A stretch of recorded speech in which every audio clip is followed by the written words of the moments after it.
I had a purpose. I wanted to be one of the best basketball players to ever play. And anything else that was outside of that lane, I didn't have time for.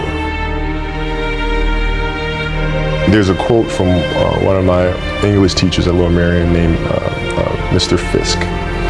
He had a great quote that said, "Rest at the end, not in the middle." And that's something I always live by. You know, I'm not going to rest. I'm going to keep on pushing now.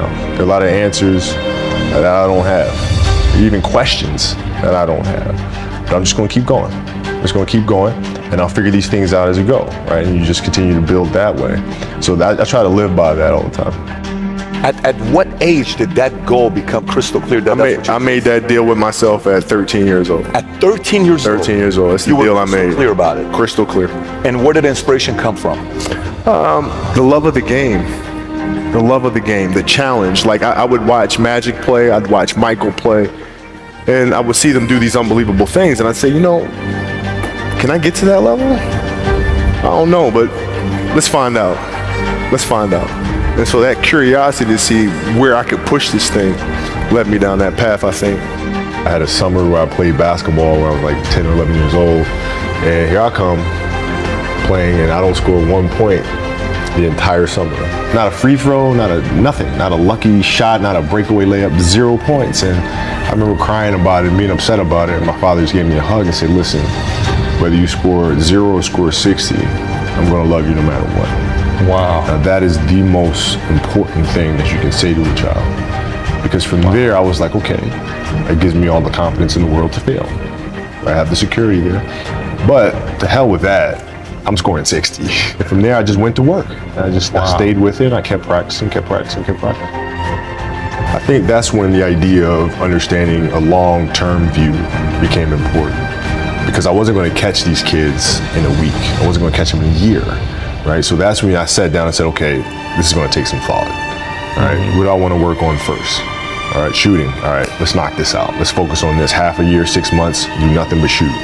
Right, after that, all right, creating your own shot, and then you focus. So I started creating a menu of things. When I came back the next summer, I was a little bit better. I scored. Yeah, it wasn't much, right, but I scored. This is 12, 13. 12, 13. And then 14 came around, back half of 13, 14 years old, and then I was just killing everyone. And it happened in 2 years, and I wasn't expecting it to happen in 2 years, but it did, because what I had to do was work on the basics and the fundamentals. Well, they relied on their athleticism and their natural ability. And because I stick to the fundamentals, it just caught up to them. And then my body, you know, my knees stopped hurting. I grew into my frame, and then it was game over. Wow. Were you always competitive from the day you were born? You were super competitive? Competitive with things that I participate in. So I'll put it to you this way. So like, you know, basketball for me was the most important thing. So everything I saw, whether it was TV shows, whether it was books I read, people I talked to, everything was done to try to learn how to become a better basketball player. Everything. And so when you have that point of view, then literally the world becomes your library to help you to become better at your craft. So at 13 years old, I had I had a kill list. And so, you know, they used to do these rankings. It was Street and Smith basketball rankings. And I was nowhere to be found because I was like 6'4", scrawny, like 160 pounds soaking wet. So I was like 57 on the list. And so I would look at 56, 55, all the way up to number 1, who these players are, what club teams they played for. So when we go on an AAU travel circuit, I got to hunt them down. Right, and so that became my mission in high school, is to check off every other person, all those 56 other names, hunt them down and knock them down. So when we played at 13, I would size you up and see what your strengths and weaknesses are. How do you approach the game? Are you silly about it? Are you goofy about it? Are you good at it just because you're bigger and stronger than everybody else? Right, or is there actually thought and skill that you put into it? Right? And when I'd play to my weaknesses. I always work on the things during those games that I was weak at. Left hand, pull-up jump shot, post game. Right? So I have a strategy. What was really your work ethic like, and for how long did you stay disciplined? Well, I mean, every day. Since 20 years. It was an everyday process, and trying to figure out strengths and weaknesses. For example, jumping ability. Man, my vertical was a 40, it wasn't a 46 or a 45. My hands are big, but they're not massive. Right, so you got to figure out ways to strengthen them so your hands are strong enough to be able to palm a ball and do the things that you need to do. Quickness, I was quick, but not insanely quick. I was fast, but not ridiculously fast. Right, so I had to rely on skill a lot more.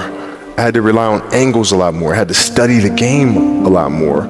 And but I enjoyed it though. So like from the time I can remember when I started watching the game, I studied the game and it just never changed. What does losing feel like to you? It's exciting. Why is it exciting? Because it means you have different ways to get better. There's certain things that you can figure out that you can take advantage of, right? Certain weaknesses that were exposed that you need to shore up, right? So it was exciting. It sucks to lose, right. But the hardest thing is to face that stuff. That's a really, really tough challenge. How did you get mentally and emotionally so strong where it doesn't bother you? Well, you got to look at the reality of the situation. Like for me, it's not, you kind of got to get over yourself, right? And then after that, it's okay, well, why did those air balls happen? Got it. I didn't have the legs. So you look at the shot, every shot was online. Every shot was online, but every shot was short. Right? I got to get stronger. I got to train differently. The weight training program that I'm doing, I got to tailor it for an 82-game season so that when the playoffs come around, my legs are stronger and that ball gets there. So I look at it with rationale and say, okay, well, the reason why I shot air balls is because my legs aren't there. I go, well, next year they'll be there. You have to do the hard stuff and watch that game and study that game to not make those mistakes over and over again just because you weren't brave enough to face it. So you got to deal with it. Face it. Got to deal with it. Face it, learn from it. You don't want to have that feeling again, do you? Right? So you got to really study it, face it, and not to say you'll win the next time you face it, but at least you'll give yourself a better chance. Yeah. It's an obsessiveness that comes along with it. You want things to be as perfect as they can be, understanding that nothing is ever perfect.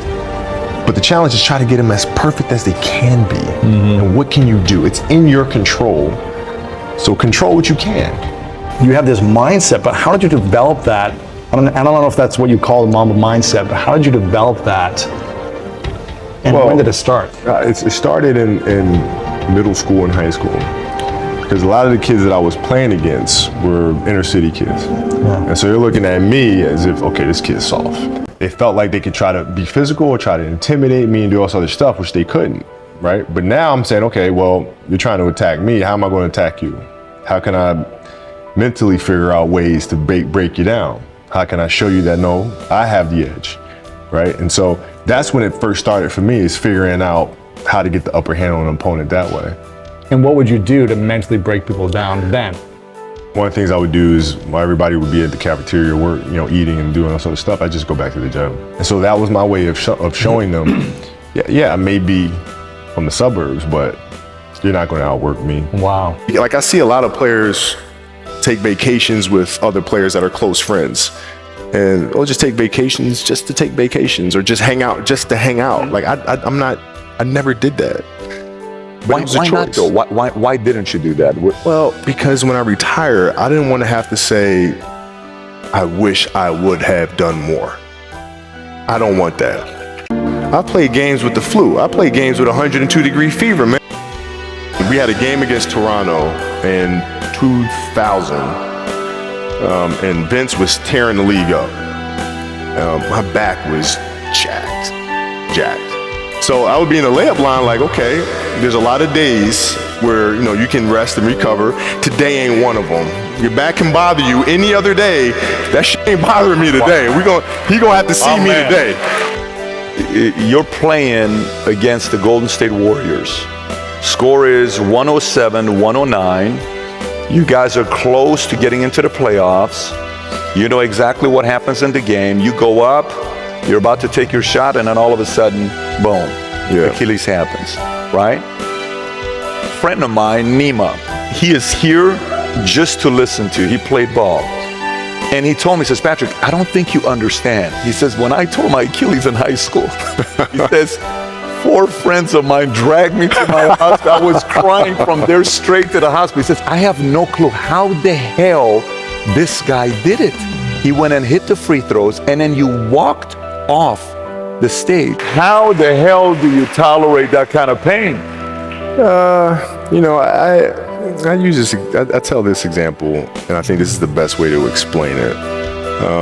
You have a hamstring injury. You pull your hamstring really, really badly. You can barely walk, right? Let alone play anything.